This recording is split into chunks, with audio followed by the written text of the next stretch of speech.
Assalamualaikum warahmatullahi wabarakatuh. Waalaikumsalam warahmatullahi wabarakatuh. Selamat pagi semuanya. Pagi Pak. Apa kabar hari ini? Alhamdulillah, luar biasa. Allahu Akbar. Oke, terlihat baik-baik saja ya.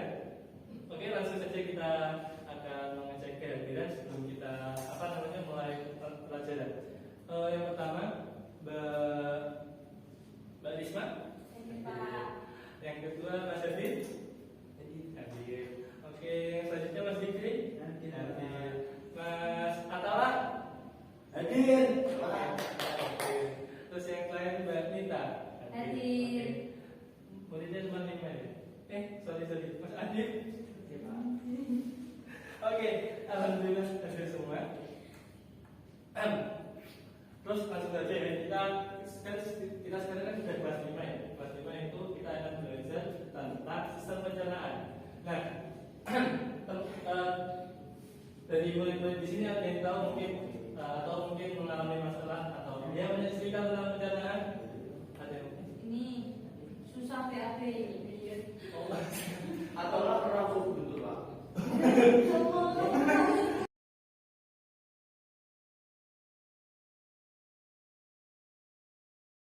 Stop live. Oke, langsung saja karena kita pada Action. Oke, karena kita pada hari ini akan mempelajari tentang sistem pencernaan manusia dan yang dimana kalau kita bahas sistem pencernaan maka kita harus makan. Kita makan itu untuk supaya menjadi seorang anak yang sehat. Nah, ayo semuanya berdiri kita nyanyi lagu anak sehat.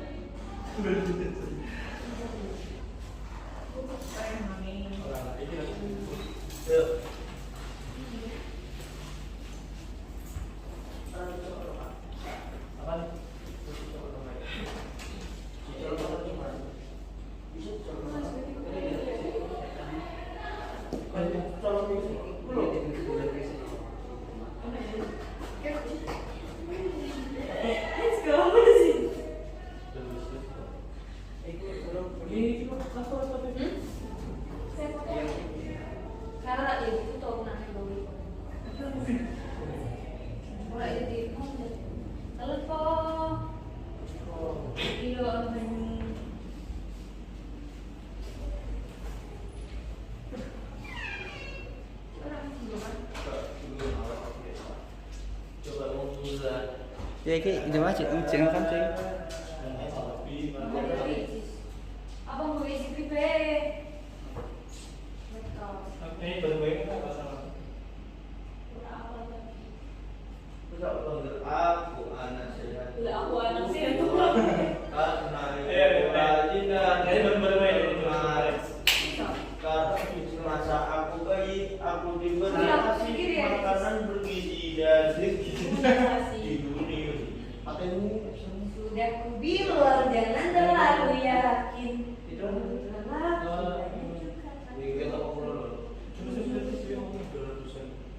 Iki nyambung di sini. Oh. Ini nyambung deh. ada bukan dong. Anjir.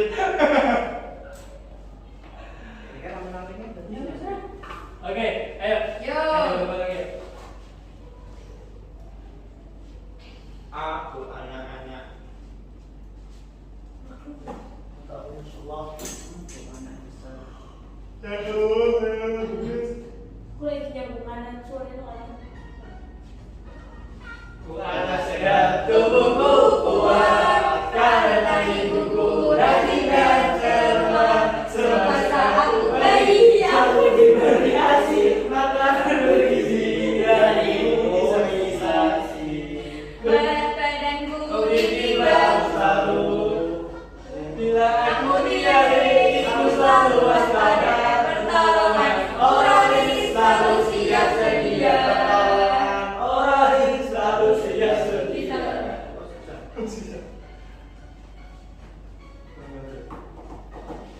Ku anak sehat, tubuhku kuat, karena ibuku rajin dan cermat. Semasa aku bayi selalu diberi ASI, makanan bergizi dan imunisasi. Berat badanku ditimbang selalu, posyandu menunggu setiap aku. Bila aku diare, Ibu selalu waspada pertolongan, orali selalu siap sedia. Oke, tepuk tangan dulu buat semuanya. Oke. Nah, karena jika kita ingin anak sehat, kita ingin menjadi seorang anak yang sehat, maka kita harus makan pasien ini Pak sempurna. Nah, bagaimana apa namanya cara agar kita sehat. enggak. Bagaimana cara agar makanan itu bisa masuk dan itu dicerna dan apa namanya zat baik itu menjadi energi untuk seluruh tubuh. Nah, alangkah baiknya kita menyimak video ini. Kalau nggak itu mohon maaf.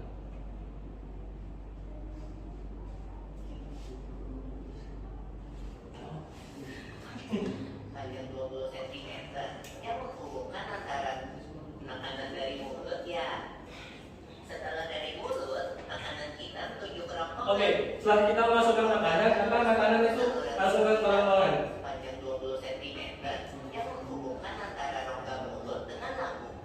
Di dalam kerongkongan terjadi gerakan peristaltik, yaitu gerakan meremas-remas yang dilakukan oleh dinding kerongkongan untuk membuat makanan terdorong masuk ke dalam lambung. Berarti tujuan selanjutnya lambung ya Biko? Betul, Bob. Lambung adalah bagian dari organ pencernaan manusia yang paling elastis. Lambung berbentuk seperti kantong dan terletak di dalam rongga perut sebelah kiri atas. Di dalam lambung, makanan mengalami pencernaan secara mekanis dan kimiawi. Pencernaan mekanis dilakukan oleh dinding atau otot lambung yang meremas dan mengaduk makanan. Pencernaan kimiawi dilakukan oleh getah lambung yang dihasilkan oleh kelenjar getah lambung. Getah lambung mengandung enzim pepsin, enzim renin, dan asam klorida. Enzim pepsin berfungsi untuk memecah protein menjadi pepton. Enzim renin berfungsi untuk mengendapkan protein susu menjadi kasein. Asam klorida atau HCl berfungsi untuk mengasamkan makanan dan membunuh kuman yang masuk bersama makanan. Nah, habis ini makanan kita pergi ke toilet ya? Hihi. Kamu ini belum, Bob. Selanjutnya, makanan dicerna di usus halus dulu. Usus halus merupakan usus terpanjang dalam saluran pencernaan karena panjangnya mencapai 6 hingga 7 meter. Di dalam usus halus terdapat cairan khusus yang membantu penyempurnaan pencernaan makanan. Oh iya, usus halus terdiri dari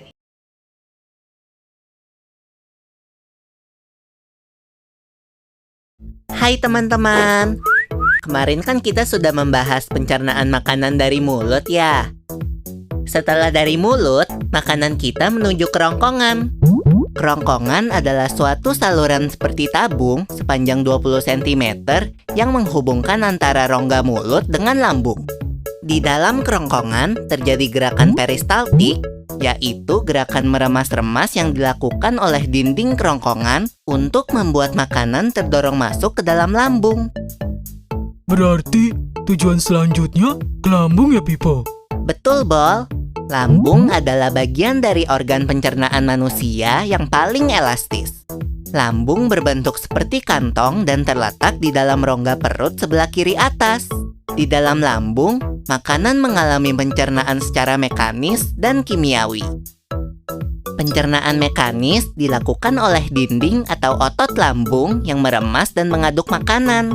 Pencernaan kimiawi dilakukan oleh getah lambung yang dihasilkan oleh kelenjar getah lambung. Getah lambung mengandung enzim pepsin, enzim renin, dan asam klorida. Enzim pepsin berfungsi untuk memecah protein menjadi pepton. Enzim renin berfungsi untuk mengendapkan protein susu menjadi kasein. Asam klorida atau HCl berfungsi untuk mengasamkan makanan dan membunuh kuman yang masuk bersama makanan. Nah, habis ini makanan kita pergi ke toilet ya? Hihi. Ah, kamu ini. Belum, Bol. Selanjutnya, makanan dicerna di usus halus dulu. Usus halus merupakan usus terpanjang dalam saluran pencernaan karena panjangnya mencapai 6 hingga 7 meter. Di dalam usus halus terdapat cairan khusus yang membantu penyempurnaan pencernaan makanan. Oh iya, usus halus terdiri dari 3 bagian, yaitu usus 12 jari, usus kosong, dan usus penyerapan. Apa aja ya fungsinya? Usus 12 jari atau disebut juga duodenum memiliki panjang kira-kira 25 cm.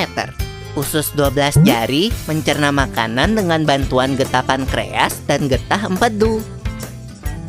Getah pankreas dihasilkan oleh kelenjar pankreas. Getah pankreas mengandung enzim-enzim berikut. Enzim amilase berfungsi mengubah zat tepung atau amilum menjadi zat gula atau glukosa. Enzim tripsin berfungsi mengubah pepton menjadi asam amino. Enzim lipase berfungsi mengubah lemak menjadi asam lemak dan gliserol. Kalau getah empedu dihasilkan oleh hati dan disimpan dalam kantong empedu. Getah empedu berfungsi untuk mencerna lemak. Selanjutnya, usus kosong atau jejunum terletak di antara usus 12 jari dan usus penyerapan. Usus kosong memiliki panjang sekitar 2,5 meter dan berfungsi untuk mencerna makanan dari usus 12 jari. Terakhir adalah usus penyerapan yang merupakan tempat penyerapan sari-sari makanan. Di seluruh permukaan dindingnya terdapat ujung-ujung pembuluh darah yang menyerap sari-sari makanan. Kemudian, sari makanan diedarkan melalui aliran darah ke seluruh bagian tubuh. Jadi makanan yang kita makan kembali lagi ke dalam tubuh kita ya? Iya, Bol. Habis itu, sisa makanan yang dicerna masih berlanjut ke usus besar. Nah, usus besar berfungsi menyerap cairan, vitamin, dan mineral dari sisa-sisa makanan yang telah diserap oleh usus halus. Pada usus besar, terdapat bakteri yang berguna untuk tubuh bernama E. coli yang berfungsi untuk membantu proses pembusukan sisa makanan. Proses pembusukan sisa makanan akan menghasilkan kotoran atau feses yang kemudian dikeluarkan melalui anus. Oh gitu. Nah, gimana dengan mulus? Itu disebabkan oleh apa ya, Pipo? Organ terakhir yang bernama rektum adalah ujung muara dari usus besar yang berfungsi sebagai tempat penyimpanan feses sementara.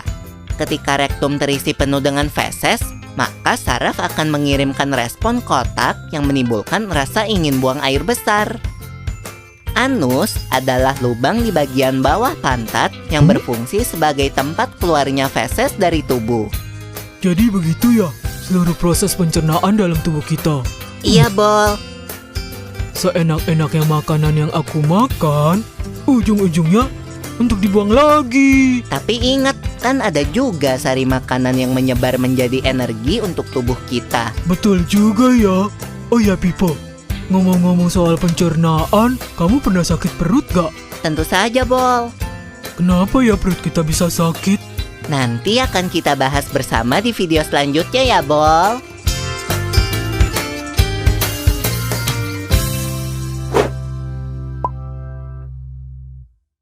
Mengalami pencernaan secara mekanis dan kimiawi.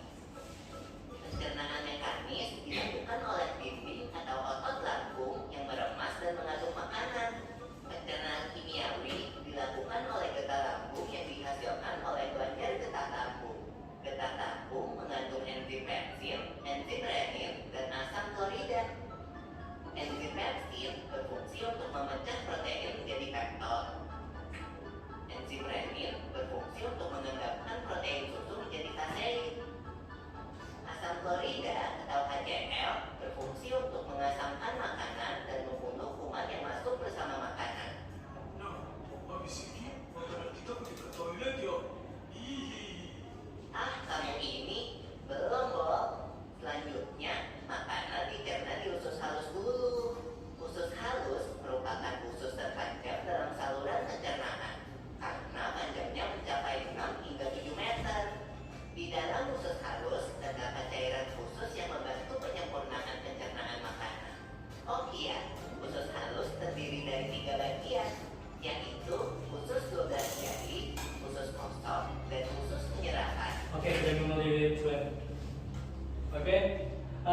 setelah kita melihat video tentang sistem pencernaan, ayo teman-teman, anak-anak, kita mengerjakan soal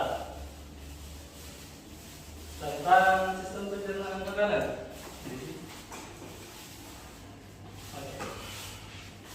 Oke, saya bagi satu-satu ya.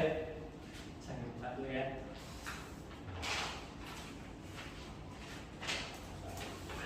Ayo, ya. Ayo, saya kasih waktu kita 5 menit untuk ngerjain ya. Ya, mulai dari sekarang. Saya mau. Oke. Kelas dari mulai. Masuk. Maju Pak. Oke. Setelah dikerjakan semua, ada yang bisa maju, ada yang mau maju. Bernita. Gua tadi katanya pengen maju Pak. Nggak boleh tunjuk-tunjuk Mas Yudi, Mas Yudi. Iya, Ayo Mas Yudi, Mas Yudi. Ayo. Ayo. Oke, dijawab ya. Ayo, bareng-bareng ayo. Nomor 1. Nomor 1, jawab. Oke, nomor 1. Oke, nomor 1 jawabannya apa Mas Yudi? Nomor 1. Mulut. Oke, nomor 2. Kerongkongan, salah. Salah. Nomor 2 itu makan. Oh, iya, nomor 2 raha. Nomor 3 Kerongkongan. kerongkongan. Nomor 4 limpa. Limpa. Nomor 5. Ambung. Lambung. Nomor 6. Pankreas. Pankreas. Nomor 7. Usus besar. Besar. Nomor 8. Usus halus. Ya, nomor 9 yang terakhir. Anus. Oke, tepuk tangan buat Mas Abi.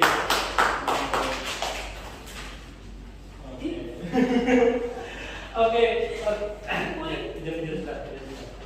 Jadi pada kesimpulannya, makanan itu masuk ke mulut, yang makanan itu dihasilkan oleh gigi yang lalu dilanjutkan ke kerongkongan.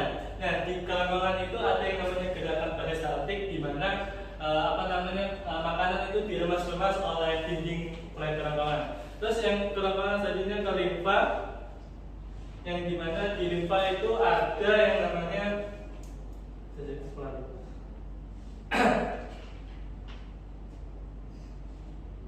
terus selanjutnya ke lambung, yang dimana di itu ada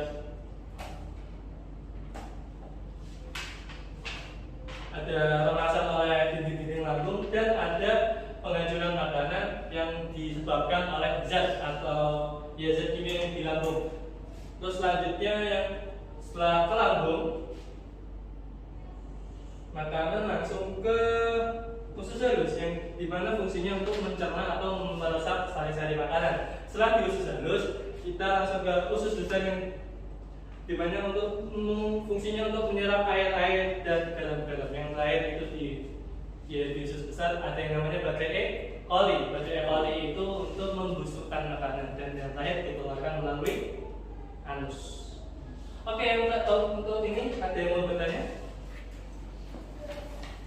Oke, Mas Rizky. Tanya Pak. Iya. Itu lama pencernaan. Apa? Lama proses pencernaan Pak. Oke, lama proses pencernaan. Pertanyaan yang bagus. Sebenarnya kalau kita makan dan dalam proses pencernaan itu berbeda-beda tergantung sesuai makanannya. Nah, kalau rata-rata itu proses pencernaan itu sekitar 24 sampai 72 jam atau sekitar 1 hari sampai 3 hari, 1 sampai 3 hari untuk proses pencernaan makanan dari mulut sampai anus. Nah, tapi terkadang ada yang dalam proses makanan yang di proses pencernaan itu yang membutuhkan waktu yang sangat lama, contohnya mie instan. Nah, mie instan itu membutuhkan waktu di lambung, hanya di lambung itu sekitar 3 hari. Jadi alangkah baiknya kita untuk mengurangi makanan mie instan. Oke, selanjutnya ada yang mau ditanyakan lagi? Oke, tidak ada. Karena tidak ada, sebelum kita tutup, Bapak kasih PN buat kalian untuk dikerjakan teman. Monggo bisa tanya ke teman, tanya ke saudara, tanya ke orang tua, tapi jangan tanya ke dikumpulkan minggu depan. Kalau nggak misalkan ya udah. Oke, rezeki bersama kalau bisa. Oke? Baik, untuk yang terakhir Mas Habib, Mas Dikri bisa memimpin doa? Bisa, Pak. Oke, saya ketika berdoa. Mas Dikri bimbing. Berdoa Mulai. A'udzu billahi minasy syaithanir rajim. Bismillahirrahmanirrahim. Innal insana lafi khusrin illa alladzina amanu wa amilus solihati wa tawassaw bil haqqi wa tawassaw bis sabr. Oke, terima kasih sama Mas Dikri karena sudah memimpin doa. Dari saya kurang lebihnya mohon maaf. Assalamualaikum warahmatullahi wabarakatuh. Waalaikumsalam warahmatullahi wabarakatuh. Yuk, rapi-rapi aja dulu. Ya, kalau udah rapi semua, saya pulang semua.